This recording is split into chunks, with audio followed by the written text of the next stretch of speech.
Quais são os riscos que as Big Techs estão impondo à democracia? Os governos dos países aceitarão uma mudança de paradigma?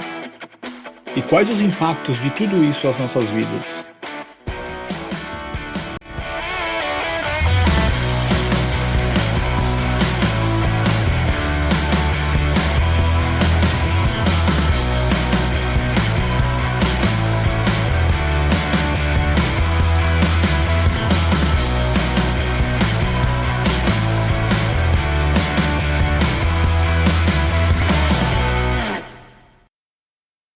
Olá amigos! Antes de começarmos, não se esqueçam de se inscrever no canal e de deixar o seu like, isso é muito importante para nós.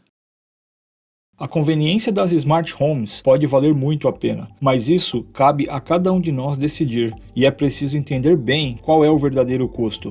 Repare que você não precisa pagar qualquer taxa mensal para usar a Alexa ou o Google Home, mas o custo pode ser sutil. Apenas um pequeno ajuste psicológico no qual somos levados um pouco mais à passividade e à dependência. Vamos tomar como exemplo as Sleep Number Beds, que são camas inteligentes amplamente vendidas nos Estados Unidos e que é um dispositivo típico da era das casas inteligentes, conforme descreve a professora Shoshana Zuboff, da Escola de Negócios de Harvard, no livro A Era do Capitalismo de Vigilância.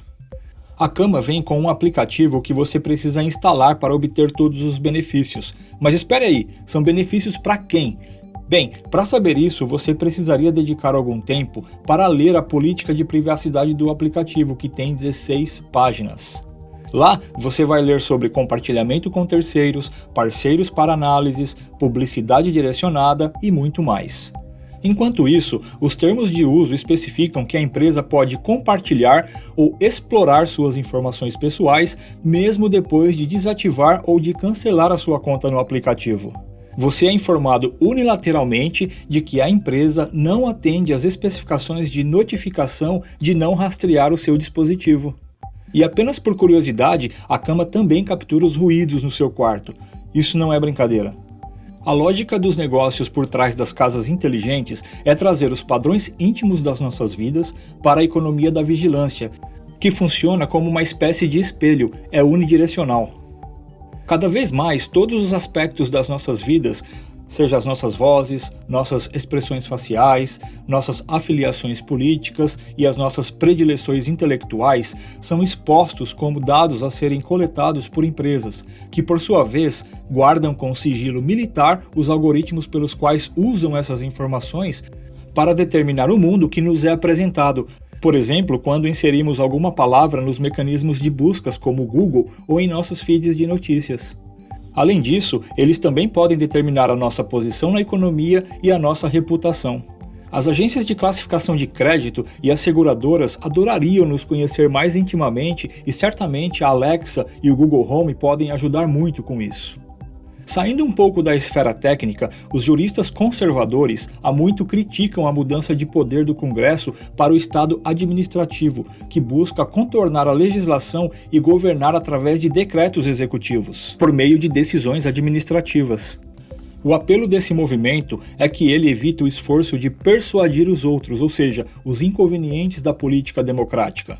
Nós percebemos isso muito claramente no Brasil através das constantes intervenções do STF, quase sempre a pedido de partidos políticos com pouca representação.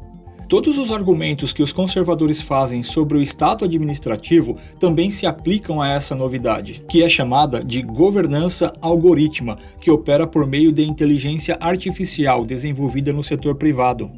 É também uma forma de poder que não precisa dar conta de si mesma e, portanto, está isolada das pressões democráticas. Para trazer mais polêmica, nas tecnologias atuais que aplicam o conceito de machine learning, a lógica pela qual uma inteligência artificial chega às suas conclusões é aleatória, sendo impossível a sua reconstrução, mesmo para aqueles que construíram os algoritmos da tecnologia. Precisamos considerar o significado disso à luz de nossas tradições políticas. Por exemplo, quando um tribunal emite uma decisão, o juiz redige uma opinião na qual explica seu raciocínio. Ele fundamenta a sua decisão em uma lei precedente, no bom senso e princípios que se sente obrigado a articular e defender. E é isso que transforma a decisão de um mero decreto em algo politicamente legítimo, capaz de garantir o acordo de um povo livre. Isso faz toda a diferença entre o simples poder e a autoridade. Uma característica que distingue uma sociedade liberal moderna é a suposição de que a autoridade tem essa qualidade racional, em vez de apelar para, digamos, um talento especial para a adivinhação divina. Essa é a nossa herança iluminista. Do ponto de vista do cidadão comum, a distinção usual entre governo e setor privado começa a soar como uma piada, dada a forma como as empresas de tecnologia organizam as nossas vidas de maneira abrangente. O Google, o Facebook, o Twitter e a Amazon estabelecem portais pelos quais as pessoas sentem que precisam passar para conduzir os seus negócios e para participar do dia a dia das pessoas. Esses gargalos são uma consequência natural do efeito de rede. Foram as primeiras inovações que permitiram que essas empresas assumissem as suas posições. E não se trata apenas de inovação, são apenas posições estabelecidas e o controle contínuo dos dados que lhes permite ter lucros sem precedentes, o que permite uma comparação a um monopólio clássico de infraestrutura. E se esses lucros são capazes de medir alguma coisa, essa coisa é o alcance de uma rede de vigilância que continua a se espalhar e se aprofundar. E é justamente a falta de inteligibilidade básica dessa grade que a torna politicamente inexplicável. Principalmente se considerarmos que a responsabilidade é a própria essência de um governo representativo. Mark Zuckerberg disse: em muitos aspectos, o Facebook se parece mais com um governo do que com uma empresa tradicional. E se nós acreditarmos na palavra dele, isso parece levantar uma importante questão.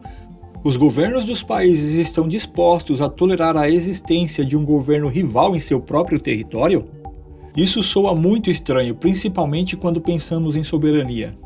Nos Estados Unidos, em 1776, os americanos já responderam a essa pergunta com um retumbante não, e então iniciou-se uma guerra revolucionária para torná-lo assim como conhecemos hoje. O slogan dessa guerra foi "Não pise em mim". Essa vigorosa insistência no autogoverno expressa o cerne psíquico do republicanismo.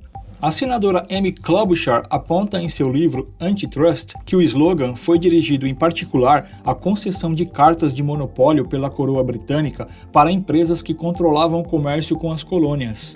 Atualmente, as Big Techs aparecem para muitos como uma verdadeira potência imperial. A questão fundamental aqui é: quem é que manda? E não apenas os Estados Unidos, mas o mundo inteiro está discutindo como lidar com essa questão. E vocês, o que acham de tudo isso? Deixem aqui embaixo seus comentários. E mais uma vez, apoiem o canal, se inscrevendo e divulgando o nosso trabalho. Nós contamos muito com a sua ajuda. Muito obrigado por assistir até o final.